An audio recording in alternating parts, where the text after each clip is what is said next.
shape the outcome of the Middle East. And that is an important part, that he was able to meet with so many, and including Pakistan. So Pakistan was also included. So to sum up, the people who were there were Saudi Arabia, United Arab Emirates, Qatar, Egypt, Jordan, Turkey, Indonesia, and Pakistan. And the leaders of all these countries were there except Egypt and Saudi Arabia. So it is quite surprising that these days Mohammed bin Salman, the crown prince and prime minister of Saudi Arabia, does not travel much internationally. Apparently, he also declined the invitation to attend the G7 summit in Canada. So the issues that were being discussed at this were clearly about ending the crisis in Gaza, to end the genocidal war, which has devastated the whole region, killed nearly 65,000 people, most of them women and children. There are still hostages being held by Hamas. According to the French President Macron, there's a lot of war, a lot of people had died, but even though Hamas, the leadership, has been devastated, there is the number of Hamas fighters has not reduced. I mean, that was a very striking comment that Macron made, that what's the point of this war? Essentially, he was trying to drive home the point that if the goal is to destroy Hamas, you're not going to achieve. You may end up killing all Palestinians and destroying Gaza, but not Hamas. So the goal is to essentially bring about ceasefire and end the war.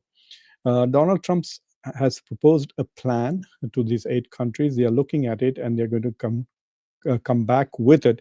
As a follow-up to that, he met with Erdogan, and today he's already met with him. He was full of praise for Erdogan. It was very interesting. I've not seen in this term Donald Trump praising any visiting leader as much as he praised Erdogan. He said he had a lot of respect for Erdogan. He also said that both Zelensky and Putin also respect Erdogan a lot. He gave full credit to Erdogan for what is the developments that have taken place in Syria. And he says that Erdogan is very modest. He does not take credit, and said Erdogan should take credit for all the improvements in Syria. The plan that Donald Trump has presented also demands, obviously, the immediate release of all hostages and the return of all the dead bodies. Of those hostages, there are about 30 plus dead bodies and about 20 odd hostages who the Israelis feel are still alive. And then the sticking point will be the Israeli withdrawal and pullback from Gaza. And another point is that there will be no role for Hamas in governance. Not only that, but the Hamas will have to disarm itself. So there will be no armed militia in Gaza other than those that Donald Trump and Israel agree to allow, which means either it will be the Palestinian Authority, which will be patrolling and administering and maintaining the security of Gaza, but during the interim period, it will be, he basically wants the United Arab Emirates and Saudi Arabia and Egypt to fulfill that role of maintaining security and order until the Palestinian Authority is in position to do the same. So the big issue is how to create a governance system in Gaza without any role for Hamas, and of course to bring reconstruction and funding for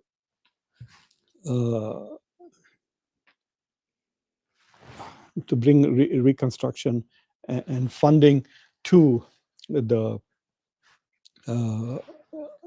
to Gaza, and he clearly wants the Arab states to step up in it, and the whole rebuilding of Gaza. Israel has destroyed nearly everything in Gaza. There are no universities, no schools, no infrastructure. All the buildings, most of it, about 80% of Gaza, has been turned into rubble. And so now that billions of dollars that are needed to rebuild Gaza, he wants basically the Arab nations, the Gulf nations, to bear the burden. And then he's talked about peacekeeping forces, and there's a lot of discussion about Muslim countries. I think that is where he hopes that Turkey, Pakistan, Indonesia also step up in providing peacekeeping forces. Now the question is, where will these peacekeeping forces be stationed? Will they be on the border of Israel and Gaza, or will they be just patrolling inside Gaza? And of course, there are two other tricky issues. One is about the humanitarian relief. So there has to be immediate, as soon as the ceasefire happens, there will be unrestrained, unrestricted access to Gaza to provide humanitarian relief, medicine, food. Essentially, people are starving there. Children are dying of starvation and malnutrition. So immediate relief has to go. There are literally thousands of trucks loaded and ready to go in Egypt, and boats and etc. So as long as once Israel removes the restrictions, this aid can go in. And finally, the issue of annexation of West Bank, and Donald Trump has committed himself to opposing any annexation of West Bank. He has made that clear to Netanyahu. He's meeting again Netanyahu on the 29th with the input from the Arab countries, and we will see what happens. So on Monday, probably we'll get some idea whether this ceasefire plan is going to go forward or not. And what is also interesting is for those people who often justify whatever Israel does, the United States has once again requested Qatar to negotiate with Hamas on behalf of the United States and Israel. So indirect negotiations with Hamas will continue through the good offices of Qatar. The Qatari Sheikh Hamad bin Thani was also there in that meeting, and he has confirmed that Qatar will play this role. But the sticking issue is this declaration by the extremists in, well, it's kind of stupid to say extremists in Netanyahu's government. The entire government is extremist. In fact, the whole country has become extremist at the moment. But anyway, they are insisting that they will not recognize a Palestinian state. There will be no Palestinian state. That's what Netanyahu said. And they are eager to annex the West Bank. And that's where the test of Donald Trump's strategic autonomy will manifest itself. Will he be able to pressure Netanyahu not to annex West Bank, which will that's the end of any possibility of peace. We will be condemned to unending conflict on that particular issue. And of course, that will also be the end of the Abrahamic Accords. I suppose the United Arab Emirates has some self-respect left, and on the basis of their own threat, they will go forward and end this. So I have my several doubts about this plan. I mean, it's easy to write up this plan. I can do it too. A bunch of my students can sit together in a simulation and jot down what we need to do. Oh, yes, we need humanitarian access. We need the hostages to be free. We need Hamas to be outside the governance. We need Hamas to disarm itself. We need the Palestinian Authority to step up and govern, all of this. But before all of that happens, you need a ceasefire. And the question is, will Netanyahu stop attacking people? Will he stop killing people in Gaza? He's constantly killing women and children. Apparently, according to France's President Macron, there is no dent in the strength of Hamas. So while, yes, the leadership has died, but there are new leaders who are emerging. And we don't even know who they are at the moment because they're just coming up from middle management, I guess. And then will Israel leave Gaza? Israel has said no, shown no indication. In fact, for a long time, Netanyahu has been saying that he rejects the idea of a Palestinian state. He wants to annex West Bank, and he wants to remain indefinitely in Gaza. Who is going to make him do that? Donald Trump? I would love to see that, and we'll see what happens on the 29th when this comes to a head, because if Netanyahu does not commit not to annex West Bank, because the question is, imagine this scenario that you have a ceasefire, Hamas releases hostage, and then Israel starts killing people in Gaza again. What will stop Israel from doing that? Because there's also this issue of Netanyahu's criminal conduct. If you have following the news, Sarkozy, the former French president, has been sentenced to prison for 5 years for political corruption. He tried to use money that was earmarked for Libya in his campaign, and now he's going to jail for 5 years. Netanyahu faces a similar reality. In fact, he should go to jail in Israel for the crimes he's committed in Israel, and then he should go to the jail with ICC for the international crimes that he has committed in Gaza. So we will see what happens if an ongoing war is the only thing that keeps Netanyahu out of jail. Then he's not going to commit to any ceasefire with anybody. And that is the test of America's leadership. Does the dog wag the tail, or does the tail wag the dog? We will know when that happens. But it is also interesting that this scenario in Gaza has created some new developments. And one of the latest development, as you know, is the strategic alliance between Pakistan and Saudi Arabia. The Arabs have finally been frustrated and realized the futility of trying to make peace with Israel. The emptiness of the Abrahamic Accords, the emptiness of America's security guarantees in the region. It is very clear that no matter what America promises to deliver in the Middle East, you cannot trust the United States. All of these items on this plan, I wouldn't trust. If I was a leader of the Arab world, I would not trust them. The problem is that I would also not trust my security in the hands of another country. I would try my best to become self-reliant when it comes to national security. Look, you're not a country if you can't defend yourself. As simple as that. You're not a country if you can't defend your borders, if you can't defend your autonomy, if you can't defend your sovereignty. And right now, even the most powerful and richest of Arab countries are dependent. Militarily, the most powerful Arab country is Egypt. And it takes charity from the United States every year. And that's still not much. It's just about $800 billion. But it needs that. So countries like this cannot remain autonomous and cannot make decisions which are in their interest. Anyway, we will see. One of the consequences of the Islamic summit is an indication that, you know, the Indo-Pacific has been pushed into the corner. So there's not much talk from Donald Trump these days about the Indo-Pacific strategy, about China. The focus is just Middle East and Europe. A lot of critiques of Joe Biden's foreign policy were saying that he's taking his eye off the ball. He's getting distracted by Middle East and East European security issues, which is Russia-Ukraine war and the Israel-Gaza, basically genocide. And so there's no discussion about what's going to happen in East Asia. The Indo-Pacific is on the back burner. There has been some assurances from the US government that Donald Trump will come to India for the Quad. At first, they were saying November. Now they're saying maybe at the end of the year or early next year. So it could be January or February in 2026. We will see what happens. And one of the interesting things about this UN General Assembly was the absence of Prime Minister Modi. And clearly, he was nervous and afraid of facing Donald Trump. He could not anticipate what Donald Trump would say about him. You saw how Donald Trump both trashed Brazil and praised Lula, the president of Brazil. He could have done the same thing to Modi. He could have just stood on right there on the podium and said, I caused, I made, brought ceasefire to India, Pakistan. And while the Pakistanis are grateful, my dear friend Modi, who's a great guy, a great prime minister, blah, blah, blah, does not even thank me for that.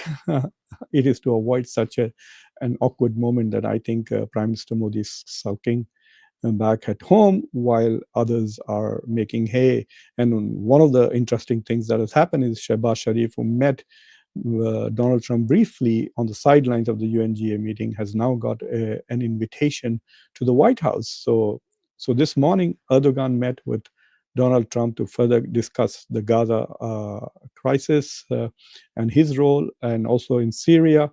There is also discussions. I will talk about the Erdogan and Shehbaz Sharif meetings with Donald Trump again tonight. But the point is that these two leaders have then again got a meeting in the White House. And so I think that Prime Minister Modi did not serve India's interests by not coming to this particular conference. And we'll see what happens. So as far as my take on this particular meeting is, it's an important meeting. Erdogan called it fruitful. But I'm not very positive. I do not think that Netanyahu will listen to the United States. I don't think Netanyahu wants peace. Netanyahu has rejected the two-state solution. And this is America's position, this is Europe's position, and there's no accountability. There's no pressure on Netanyahu to take that. The only talk that is happening is that Donald Trump will not allow the annexation of West Bank. And what if Netanyahu does it tomorrow? What will Donald Trump do? So there is no accountability or statement of consequences for Israel on the table. And even as we speak, while there are some countries who recognize the state of Palestine, those same countries, which is Canada, United Kingdom, Germany, and France, not so much France, but definitely UK and Canada are still supplying weapons to Israel, as is Germany. But Germany has not yet recognized Palestine. Italy has declined, and there are such tremendous protests in Italy at the moment against Giorgia Meloni's decision not to recognize Palestine. She's trying to make it up by sending Navy ships to protect the flotilla of aid that is heading towards Gaza. She's trying her best to balance both the pressure from Washington and the Israeli lobby to not recognize Palestine. And, the whole idea of recognizing or not recognizing Palestine is as if it is of any consequence. There are 150 countries which already recognize Palestine. What are they doing? India recognizes Palestine, has recognized it since the 1980s. Has that made any difference to the reality in Gaza or in West Bank? No. The United States deals so much with the Palestinian Authority. It even provides aid to the Palestinian Authority, at least before Donald Trump became president. And it hasn't helped the Palestinians. So the recognition of Palestine as a state, while has some international legal implications, it doesn't seem to have any real impact on the ground. So we will see what happens. I am not very optimistic. I'm hoping that this works, but I'm also not very sure that it will work. And there will be no progress in the Middle East until the United States restrains Israel. As simple as that. If the United States does not restrain Israel, but continues to give it money, continues to give it weapons, continues to give it diplomatic support, then why will Israel do anything? And as long as America is as powerful as it is, and the Arabs are helpless, powerless, without ideas, and desperate for their own individual security, and so they keep rushing to the U.S. for security, either to protect themselves, protect from Israel, or to protect them from Iran. So as long as this scenario remains on the ground, I don't think any progress will happen. It will happen only if the United States is willing to pressure Israel. And so far, neither Donald Trump nor Biden has done that. So I'm going to stop with that. If there are some interesting questions, I'll be happy to take them. And if there are any interesting comments, I will read them too. So Nit Pandey, hello, how are you? You were the first to come. Zelensky was saying that India is on my side. Trump will take care of the oil issue. Your question is, India is an important player. Well, India likes to think so. India likes to say so, but India is nowhere involved in any of the major issues of the grown-ups. So what are the grown-ups talking about on the main table? The grown-ups are talking about ending the war between Russia and Ukraine. Who is involved other than US and Europe? Turkey to some extent. That's it. Nobody else is on that table. The second big global issue is the Gaza crisis. What is India doing? Nothing. Absolutely nothing. India is seen as a lackey of Israel when it comes to the Middle East. India has no position. India has no role to play. All it does is wherever it gets an opportunity to make a little money, it sells weapons to Israel, and that's it. So India, in a way, has colluded in the genocide by providing Israel with weapons. There are Indians who have volunteered for the Israeli army. So India is like a second-rate ally, lackey of Israel. So it has no role to play. India might be the fourth biggest economy in the world and the largest population in the world, but that's just 3% of the global GDP. It's not on the big table. And Modi was not at the UNGA, so we don't even know what he's saying. And I was looking at the media. There's not much attention being paid to India or its presence or its absence, at least in the global media.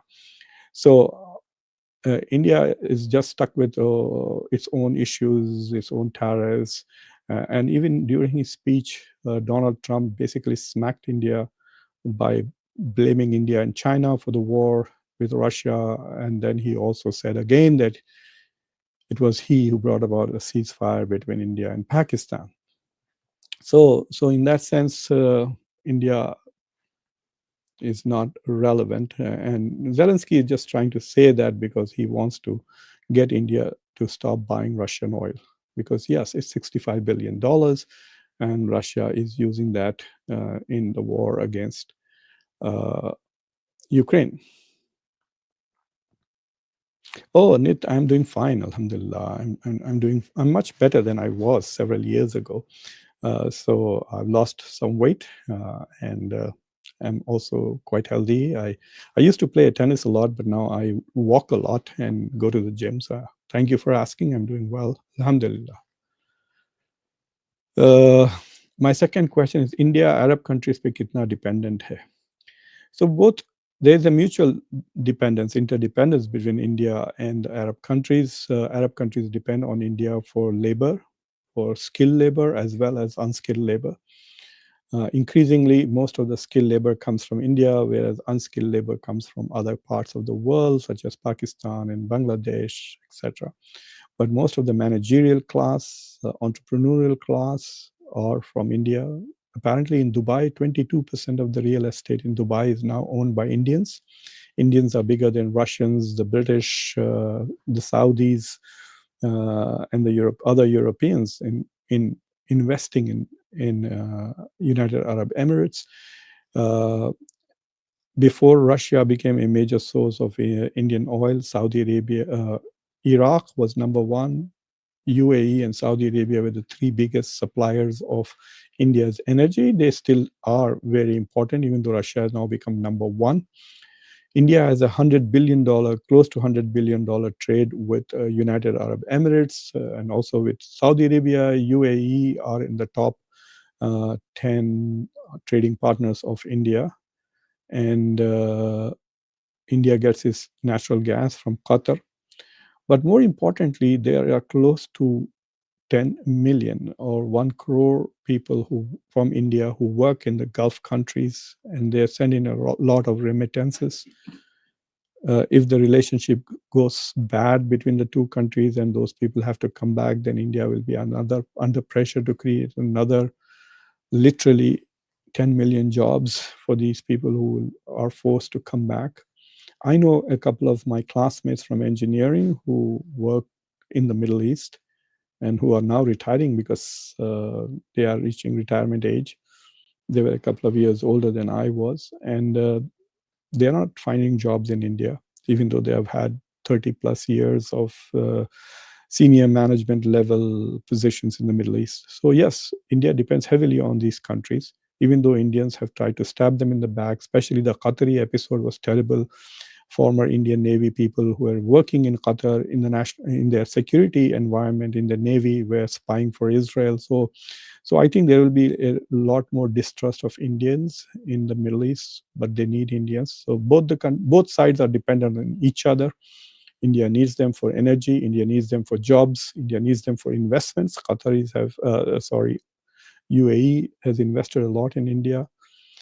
They're working together on artificial intelligence projects where India provides the manpower, I guess, and UAE provides the dollars. So yeah, there's a lot of mutual dependence, but there's nothing very specific that India is providing the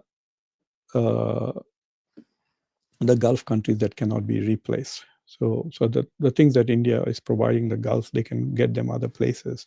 They can increase the number of Pakistanis and Egyptians and East Europeans to come and work there. And but India has a limited sources from where it can get oil and remittances and jobs. So if they are not going to the Gulf, where will they go?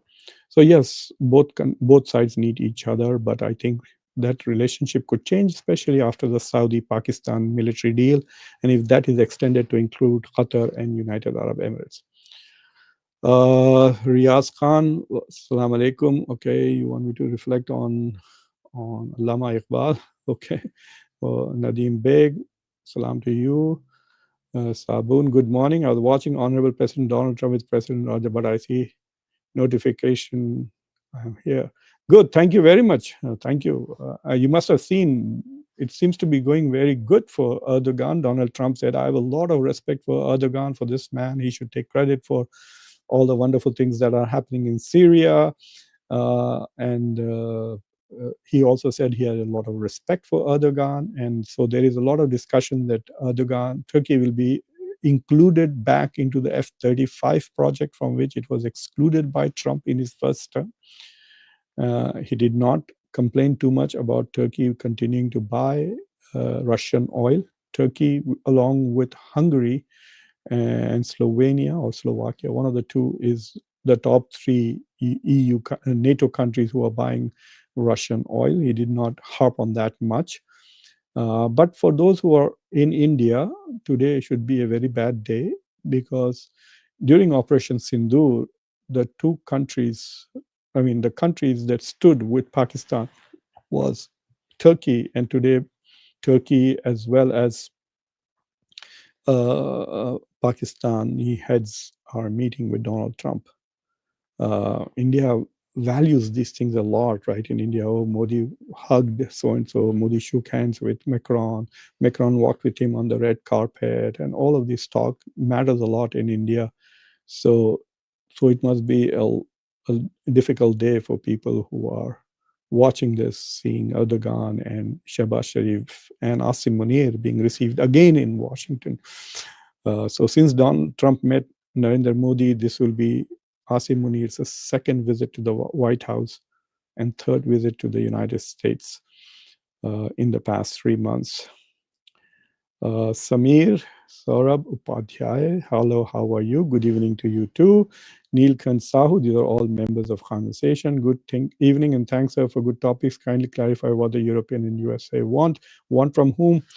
So what's your opinion, doubt about USA veto against Palestine? Well, that is another idiotic thing that Donald Trump says. In the speech, he said the UN has failed on many issues. Well, one of the reasons why the UN has failed is because of the veto power. It can't act on the Russia-Ukraine war because of the Russian veto. It cannot act in Gaza because of America's veto. And if you go back and see, in fact, the last call for ceasefire, it was only the United States. It was 14-1, the vote. Even France and Great Britain, China and Russia, everybody voted for ceasefire except the US. So the US is part of the problem, even though it's trying to be part of the solution. And because the US is part of the problem, it is sabotaging the solution itself. If the United States stops supplying money and weapons to Israel, you will have a two-state solution within a couple of years. Such times, I know you're a subscriber. Future of Islamic NATO. Well, there's no such thing as an Islamic NATO as of now. There's an idea, they've been talking about it along. There are lots of internal tensions. So, for example, the tension in Sudan, United Arab Emirates plays a huge role in Sudan. Until recently, Saudi Arabia and UAE were attacking Yemen. Iran and Saudi Arabia were at odds. Do they trust themselves? Pakistan and Afghanistan were at war. So these Muslim countries are not able to be at peace with themselves to begin with, first of all. And are Muslim countries coming together because they care about each other, or they're coming together because they're shit scared of Israel? So yes, even if the fear is driving them, they should learn to trust each other. And until Muslim countries learn to trust each other more than they trust the United States or any outside country from the fold, they will not be able to come up with an arrangement.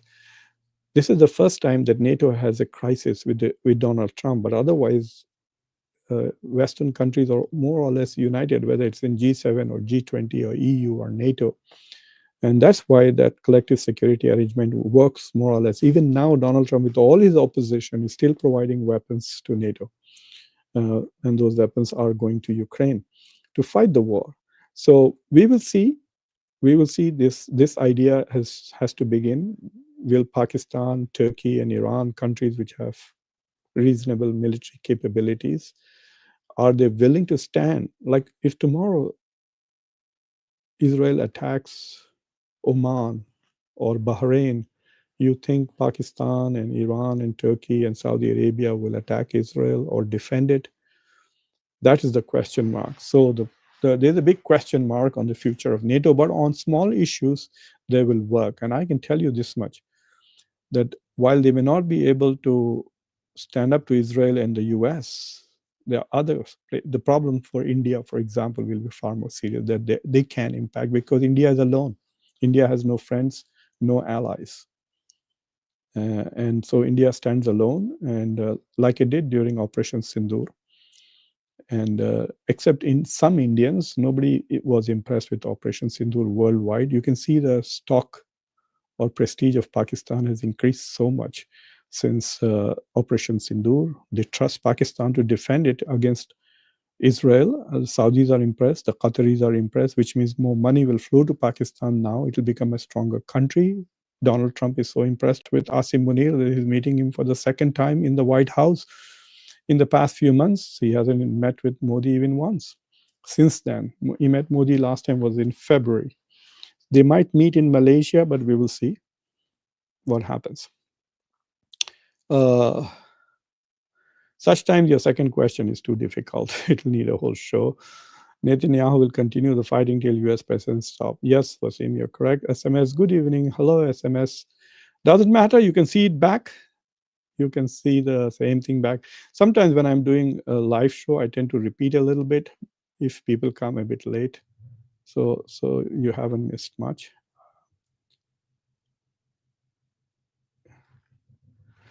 Jalinder Pawar, that is not true. This is not a true statement. Uh, there is at least half the Hindu population. So if you look at India today, India is 80% Hindu, 14 to 15% Muslim, and 5% everything else: Sikh, Jain, Buddhist, Christian, etc. So of the 80% Hindus, you can see that BJP gets 40% or less of the vote. So about 49 to 50% Hindus are with Hindu Rashtra, with RSS, with BJP. Look at the horrible thing they did just because a Muslim group had a poster called "I Love Muhammad." They objected to that. Really? What a strange thing to do. I love Muhammad is a problem for this. And so they are rioting as a result of that. Hundreds and hundreds of Muslims FIRs have been charged against Muslims. The police is harassing Muslims. They're not arresting any of these people who started this trigger. So I'm not very sure that there is half of the Hindu population in India is interested in establishing a Hindu Rashtra. And that will create problems for them with the rest of the world, not just here. Increasingly people are asking questions here in the US as to when will Indians start lynching Americans in America for eating beef. Beef is a very common thing. We all eat burgers at McDonald's and Burger King. So will Hindu mobs start going around in New Jersey lynching Americans for eating beef? Will they start doing that in UK? So there are a lot of these questions that are being asked, and now with MAGA crowd turning sour on India, there is a lot of anti-India sentiment that you can clearly see, even against legal migrants and even citizens. So yeah, things are not going well for India this year, unfortunately. I hope things get better soon.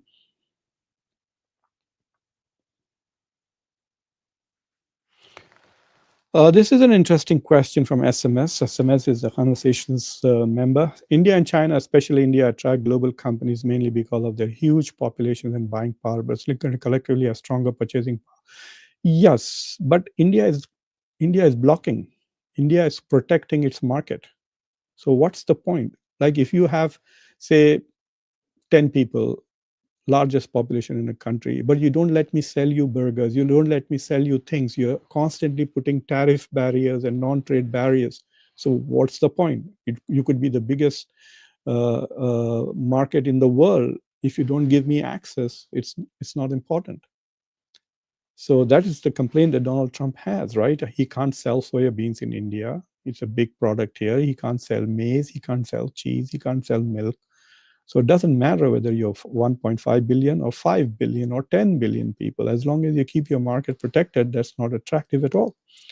Even for cars and medical equipment, India is imposing huge tariffs. So that is a problem. So I mean, you could say that they have this market, but they are not helping because uh, they are not opening the market. In fact, in the last 1 year, from the Indian stock market, foreigners have withdrawn 1,000 crores, I think. I don't know how much. I think it's about 16, $17 billion worth of uh, investments into the stock market has been withdrawn from India. So money is not flowing into India; it's running out of India. Check on that. I plan to bring some economists to talk about it as to why there is capital flight and not much of foreign direct investments in India at the moment.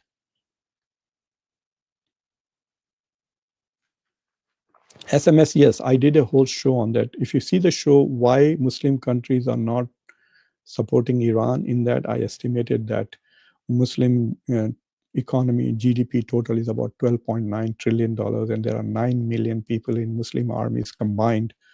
So India, the Muslim majority country, I'm not, Muslim minorities, okay, that's a different thing. And there are a lot of Muslim minorities. There are probably about 300 to 350 million Muslims who live as minorities all over the world.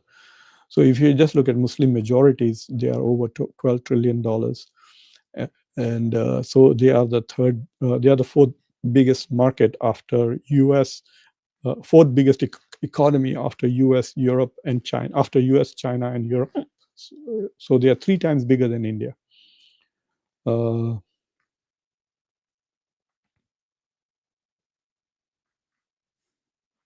This is a good question, Vibes. Why America somehow always with Pakistan at the end, but not with India? Because India tries to exploit America, has been exploiting America, has access to American market, does not allow Americans access to Indians come here for education, Indians live here, etc. Then they become American citizens but pretend to be Indians working for India, not for America. So there are a lot of those questions now about where India lies. There was an episode, I think, in UK where an Indian holding an Indian flag was attacked by some right wingers. Pakistan has proved itself useful to the US consistently. So Pakistan's relationship is on its utility value to the US, whereas India tries to pretend that, oh, we are Vishwa Guru, we are big shots, you need us, and those kind of things. And Donald Trump has got tired of that, I think. So we will see what happens. Plus, India doesn't want to become an ally. India has its own logic, which I don't understand. It doesn't make sense at all. And India is not China. India is not Europe. India is not US. So India has to find its place, and India needs a new government. I'm sick and tired of the current people. I know people like Modi because he does harm to Muslims and promotes Hindu agenda, but he's not promoting India anymore. I mean, there's constant failure for the last 1 year. India financially, even the Operation Sindoor, only a small percentage of Indians think it went well. The rest of the world is not persuaded by India's arguments about Operation Sindoor or of India's performance in Operation Sindoor. Gulf countries have signed the Abrahamic Accords, Abhishek. Bahrain did, Morocco did, Sudan did, and United Arab Emirates did. And so what happened? It has not had any positive impact.